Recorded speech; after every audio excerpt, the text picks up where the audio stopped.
matin, on commence par les États-Unis. Pour son plan d'infrastructure, Joe Biden a annoncé hier avoir conclu un accord bipartite à l'issue d'une réunion avec des sénateurs. Selon des médias américains, ce plan comprendra plus de 550 milliards de dollars de nouvelles dépenses, en plus de la réallocation d'enveloppes, ce qui portera le montant total à 1200 milliards de dollars, moins qu'espéré initialement. Mais Joe Biden a aussi évoqué hier soir, lors de sa prise de parole, que cet accord devrait être lié à une autre mesure finançant des infrastructures dites humaines, comprenant notamment des soins à la santé et des services à l'enfance. Alors c'est un tandem, a précisé Joe Biden, qui devrait être voté ensemble. Il s'attend à ce que les deux soient votés d'ici la fin de l'année fiscale.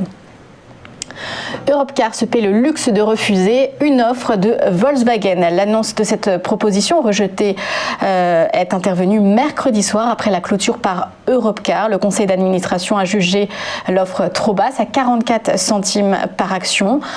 Hier, Volkswagen reconnaissait qu'il était l'auteur de cette proposition. L'Allemand veut prendre une participation au capital de Europcar. Les discussions sont encore à un stade préliminaire, mais ce serait un retour aux sources pour le constructeur allemand, car Europcar était sa filiale avant d'être cédé en 2006. Et puis l'IPO, l'introduction en bourse du jour hier à Paris, la deuxième de la semaine après un SPAC mardi, eh bien c'était Hydrogène de France. On est toujours dans la transition énergétique. Hydrogène de France, Euronext, parle d'un vif succès auprès des investisseurs internationaux et français, et aussi auprès des investisseurs particuliers d'ailleurs. C'est vrai que ça a été largement sursouscrit. Pour cette première journée de cotation, le titre a fini en hausse de 4% à 32 €.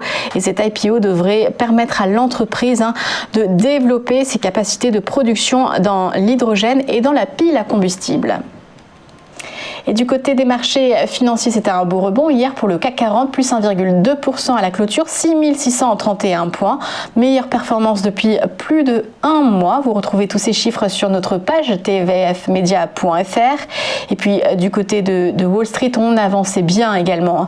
Plus 0,9% pour le Dow Jones, plus 0,5% pour le S&P et plus 0,6% pour le Nasdaq. Des records d'ailleurs pour le S&P, 4266 points, et le Nasdaq Composite à 14 369 points. Et une même tendance haussière ce matin au Japon, plus 0,6% en clôture à Tokyo. On suivra aujourd'hui les chiffres de l'inflation américaine, l'indice PCE en début d'après-midi.